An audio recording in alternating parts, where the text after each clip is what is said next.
Golf Central on YouTube, brought to you by Apex Irons from Callaway.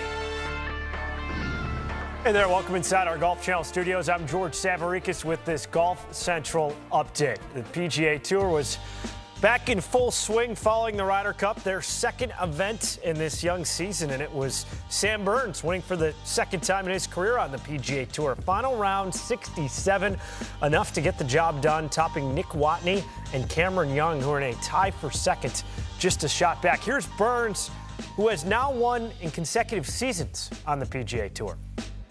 It hasn't really set in yet. Still looking out there at the golf course, like kind of trying to figure out what happened. Yeah, just very honored to win here. Being so close to home, it's only 2.5 hours from where I live now, and having friends and family here is really cool and a special week, and just really excited. Last year you were a leader, and there's 36 full co-leads and co-leads with 54, so you're no stranger, and leading and figuring out what it takes with capturing your first win last season. You're only one back today. What was kind of the game plan coming into today? I think it was very similar to the first couple, first 3 days, just having a game plan for the golf course, and just trying to, and what that was getting in the fairway, trying to give ourselves lots of looks.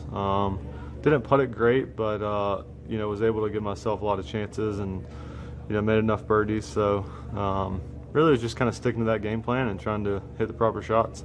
I think last year having those experiences around the lead, I think those are really important for me. I learned a lot, and having that under my belt today, that experience was definitely helpful. And coming down the stretch, felt a lot different than I have in the past, and not necessarily more confident, but just in a better state of mind, and thinking process was much better. So yeah, those experiences definitely help.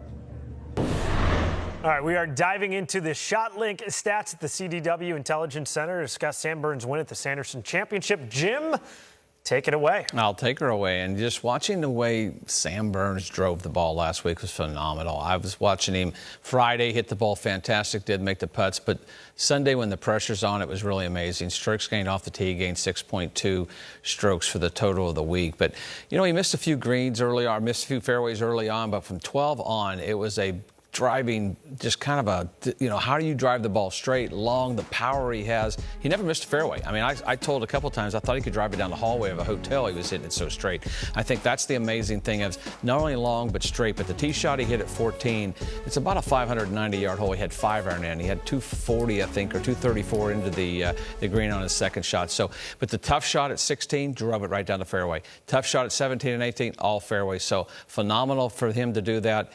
One of the best driving I've seen in a long time, George.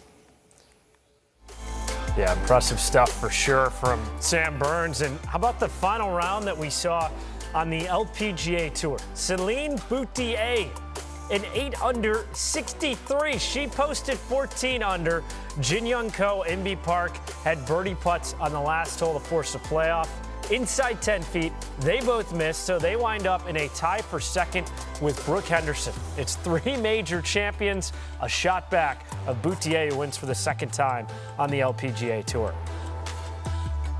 Yeah, it was such a surreal day. I just feel like, this morning I knew I was a couple shots back, and I knew the course was scoreable, so I knew I had to shoot a low score to even have a chance. And then after 18, I just knew I had left everything out on the course. But, a couple of groups were left out there. And I was honestly expecting to go on a playoff when I saw the last group coming to 18.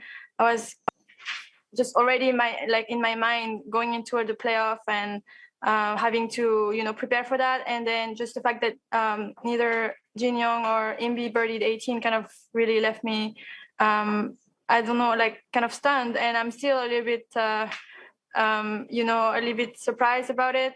But it's honestly been a great tournament. I played really solid from start to finish, and super happy with the way it ended, obviously.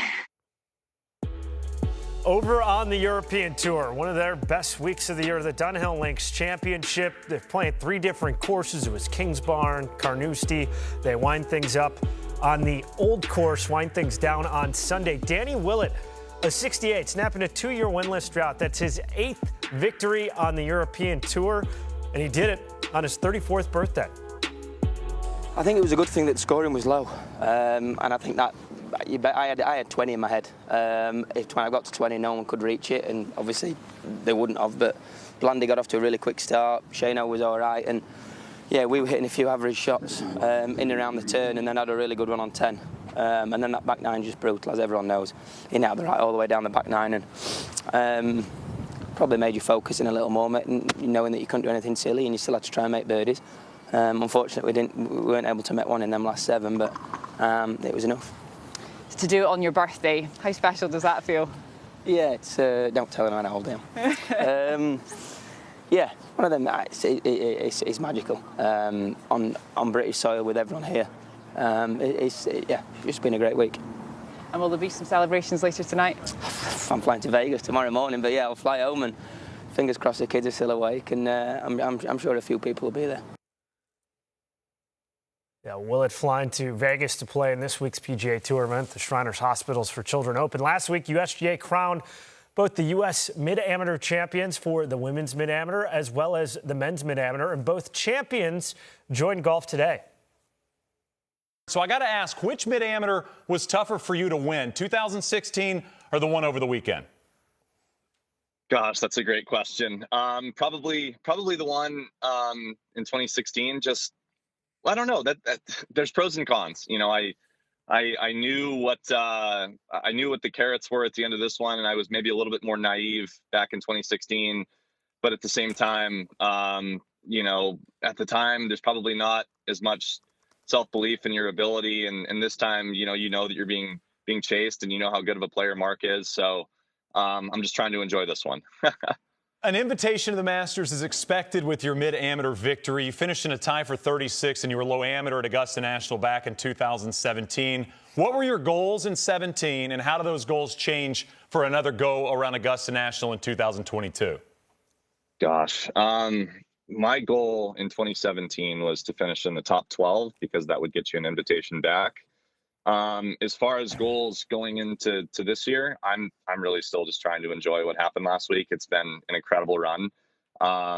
You know, I can probably get back to you on that, but my guess is you know, to finish in the top 10 or top 12 would be an incredible goal. I got to be totally honest. I'm kind of just enjoying this one. I haven't moved on to that until I get an amazing phone call from Augusta National. I'm keeping my mouth shut. That would be amazing, but. You know, it's a dream come true. I'm just trying to enjoy the moment right now. The real treat of winning an event like that, you get to join George and I. What a moment that is. George mentioned it a moment ago. You were one down in that match, and you started to storm back. You had something going, and you went on to win 6 holes in a row. That is not normal for match play. Give us the feeling in the zone you were in when you tick off 6 in a row. Absolutely. First, I just want to say thank you guys so much for having me on the show. I'm excited to be here.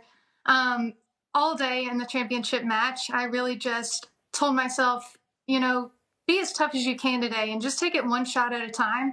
Aaliyah's a great player. I actually played with her in the stroke play portion, so I kind of knew what she was capable of, and I just told myself to take it one shot at a time. And even though I was one down after 6, I just really stuck with that mindset, and it paid off.